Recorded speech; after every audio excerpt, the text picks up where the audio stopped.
Assalamualaikum warahmatullahi wabarakatuh. Alhamdulillah rabbil alamin. Saudara-saudaraku sekalian yang berbahagia, semoga Allah Subhanahu wa taala melimpahkan nikmat kesehatan, nikmat iman, nikmat Islam hingga yaumil akhir. Alhamdulillah, Allah Subhanahu wa taala memberikan kita umur hingga saat hari ini. Maka kita syukuri dengan cara melaksanakan ibadah kepada Allah Subhanahu wa taala. Pada kesempatan pagi hari ini saya ingin menyampaikan kisah Nabi Yunus alaihissalam yang terdapat di dalam surat Al-Anbiya ayat 87. A'udzubillahi minasyaitonirrajim. Bismillahirrahmanirrahim. Wa dannun idzahaba mughadiban fadhanna an lan taqdira alaihi fanadaya fil zulumat la ilaha illa anta subhanaka inni kuntu minaz zalimin. Kisah Nabi Nun ini diabadikan oleh Allah Subhanahu wa taala. Kisah Nabi Yunus, ya, nama lainnya Junnun, yaitu Nabi Yunus alaihissalam diabadikan di dalam Al-Qur'anul Karim ayat 87, yang mana Nabi Yunus alaihissalam pergi meninggalkan kaumnya karena marah. Kenapa Nabi Yunus alaihissalam marah? Karena Nabi Yunus berdakwah kepada kaumnya dan ternyata tidak ada satupun kaumnya yang beriman kepada Allah Subhanahu wa taala. Bahkan membangkang dan melecehkan Nabi Yunus alaihissalam. Bahkan ada yang ingin membunuh Nabi Yunus alaihissalam. Karena mendapat perlakuan demikian, Nabi Yunus alaihissalam pergi meninggalkan kaumnya.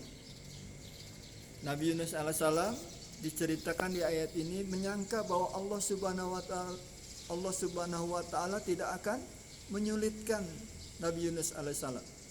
Ternyata ketika Nabi Yunus alaihissalam pergi menumpang sebuah kapal laut, tiba-tiba di dalam perjalanannya terjadi badai gelombang yang sangat besar. Maka kapten kapal memutuskan untuk membuang seorang penumpang di antara penumpang-penumpangnya.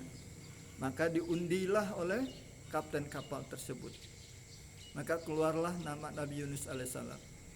Ketika keluar nama Nabi Yunus alaihissalam, para penumpangnya berkeberatan, minta diulang lagi.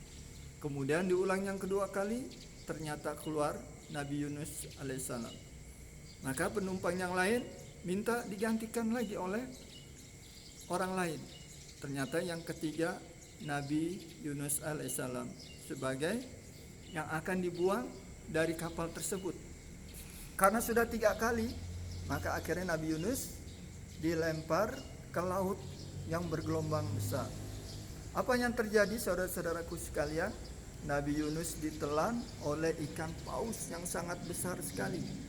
Tetapi Allah Subhanahu wa taala mengilhamkan kepada ikan paus ini supaya tidak menghancurkan tulang belulang Nabi Yunus alaihissalam.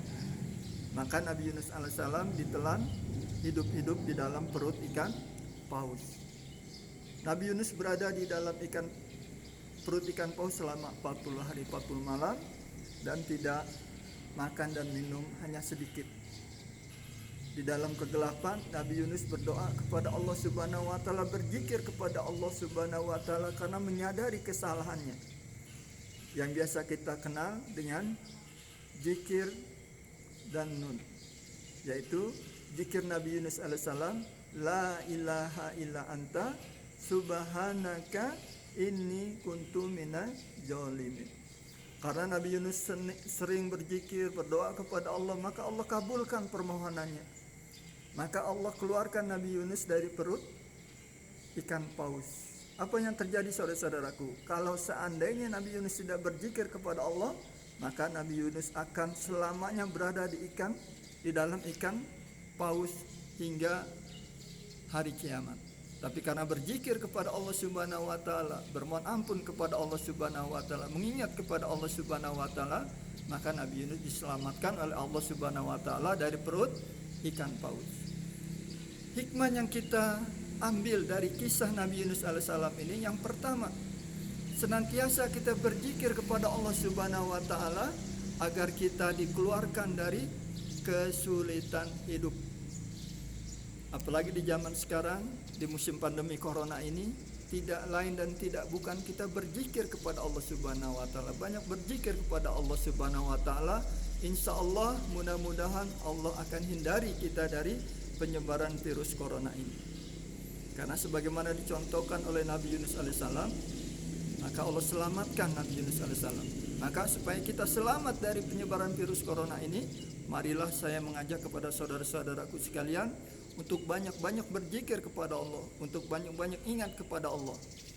Apalagi saat ini adalah 10 terakhir bulan Ramadan, yang mana di saat-saat inilah Lailatul Qadar, malam 1000 bulan akan diturunkan oleh Allah Subhanahu wa taala. Keberkahan akan diturunkan kepada Allah Subhanahu wa taala, ampunan akan diberikan kepada hamba-hamba yang bermohon berdoa kepada Allah Subhanahu wa taala.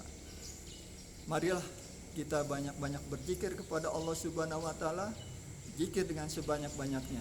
Marilah kita hidupkan malam-malam 10 terakhir bulan Ramadan ini dengan banyak-banyak beribadah kepada Allah Subhanahu wa taala, melaksanakan zikir, melaksanakan sholat, melaksanakan sholat tarawih dan lain sebagainya. Mungkin ini pesan saya kepada saudara-saudaraku sekalian. Kita berzikir kepada Allah Subhanahu wa taala, jangan lupakan Allah, jangan tinggalkan Allah. Semoga kita bisa mengakhiri Ramadan ini dengan mendapat ampunan dari Allah Subhanahu wa taala. Wabillahi taufiq wal hidayah. Wassalamualaikum warahmatullahi wabarakatuh. Waalaikumsalam.